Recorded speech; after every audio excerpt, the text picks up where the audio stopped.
Hello, it's Craig here, and in this course we're going to look at some of the other features of Edmodo. In the other courses we've looked at some of the amazing tools that Edmodo provides to really use the digital pedagogy of creating, of conversation, of correcting, and of chaos. But there's the basics. There's the basics that we as teachers also need to be able to manage things. We also need to motivate our students and our learners. So that's what I'd like to have a look at some of the other features. And firstly, I'd like to start by looking at motivating our learners. So up the top there is a progress indicator, and there's all the courses and groups that you've set up, and you click on My Student Badges. Now this will display a whole lot of badges that are already provided by Edmodo, and you get others, or you can create your own badge. So simply click on Add a New Badge. You then give a badge title, and then give it a description. And lastly, you need to upload an image for your badge. Now you can quite simply do this. You can make it in PowerPoint or whatever you like, a simple little image. Just make sure it's the correct size.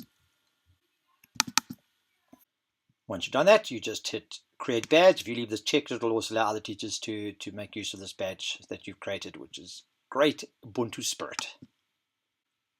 And then you click close. Right, so that's just the first step. You've created your badge. But now what you need to do is you need to assign the badge to the groups that you want this badge to apply to. So go back to progress and come down to the group that you want to assign this badge to.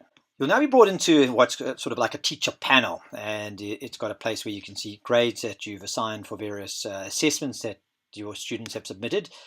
And there's also an option for badges. And so now what we're going to do is add this badge to the group. There's my badge, select it, add badge to group. So what's quite nice here is you can very quickly see if anyone's been allocated this badge. No one's been allocated this badge at the moment. So let's go and allocate it to one of the people in our group. Return to your course, and then go to where it says members. To whoever's in your course, your students, click on that, and you can then pick whichever one you like. Let's say we think Peter, we want to check on his progress and would like to allocate a badge. You can hit progress. This brings you a summary of him, etc. And if you come across the badges, you'll see what badges he currently has. He's just got the one, and we'd like to award him another badge for completing this course. Click award badge, choose the badge you want to award to them, and award badge. So we can now see that he has 2 badges awarded to him, and there they are. Or we can return back to our progress indicator for our course, and then jump across to badges. And we can see, there we go, he has been awarded 2 badges. So this dashboard provides quite a useful place for you to get a quick view. It's not that powerful, but if you have run assessments, you can get a quick view of that. Or using badges, there's a whole area called gamification, which is trying to gamify environments to bring a gaming element. And a lot of students are motivated by the fact that they can earn a badge for doing certain things. So whether they're an Oscar or they've completed the course or they made a great post, you can create a badge for whatever you like. So it's a really useful way of trying to get more student engagement. The second aspect I want to look at is how you can set up your course before the fact. So you can actually get your course set up and let it almost auto-run in a sense. So you can pre-prepare things. So let's say I go to my maths course and I want to type a post here that I don't want to appear immediately. I'd like it to appear tomorrow morning for all the students to see.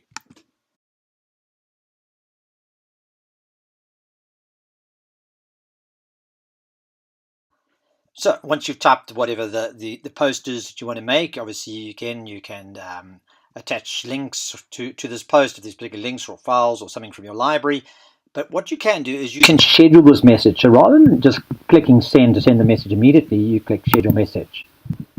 And now you can choose a date when you'd like this message to go. So we'd like it to go at some future date, let's say the 15th of December, and you can choose a time. So I want this to appear at, say, 9 a.m.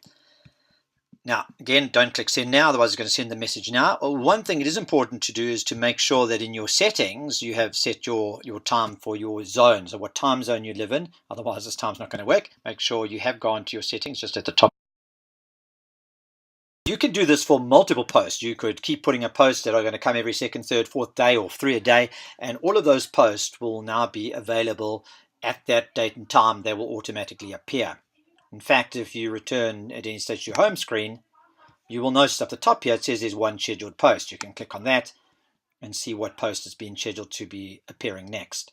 So here we have it. here's the assignment that's going to be posted to my maths course on this date and time.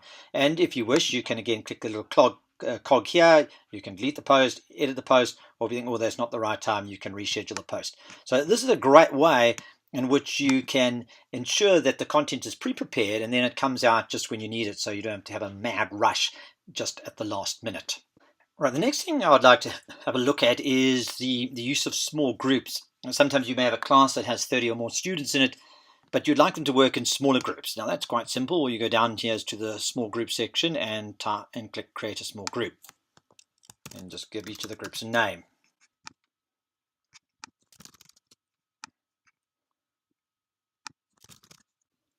Right, the next thing is to now add individual members to these various groups.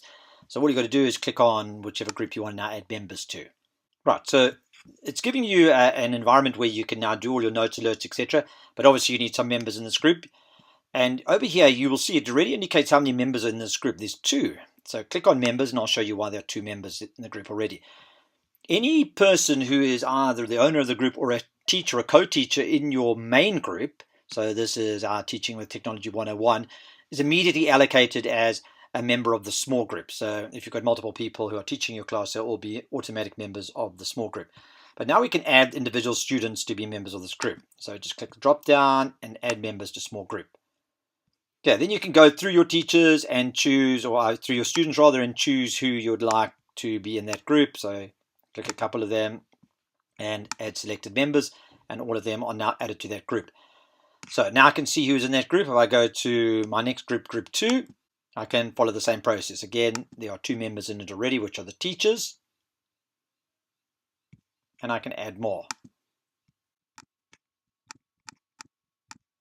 Okay, so on and on the process goes. And so now each of our groups can be allocated members. Now, the students will now see that appear as a group in on their walls, in their main wall area. So when I type a note here, this note will only go to group 1. So I could send the note to everyone by typing the name of the course here, or I can just send that note to group 1. So it's a great way to communicate just with a subset of the group of the students, and for the students to communicate with each other. So every time they click on their group link, they will just post to each other. So groups is a nice way in which you can break things down into smaller bits and make it a little bit more controlled. So those are just some of the other admin-y managing things that you can use, but they all help to really make life a lot easier when you can set up your environment to suit you. You can automate things. Just one last hint I would suggest is that whenever you post anything, for example, here's a link to a YouTube video, always make sure you add it to your library. Add all your links to your library, because if you need to recreate this course, if you want to use it again, you can copy all the content across, or simply you can take what is in your folder and in your library and move it to a new folder. It just makes life easier later on. So don't just attach it to your post, always add it to your library first and then attach it to your post.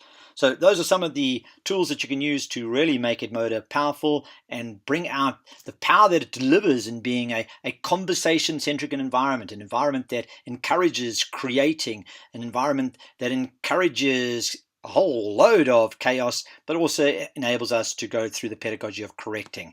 So that is Edmodo. Use it, it's powerful, and it can really change the way in which you are engaging with your students in a digital environment.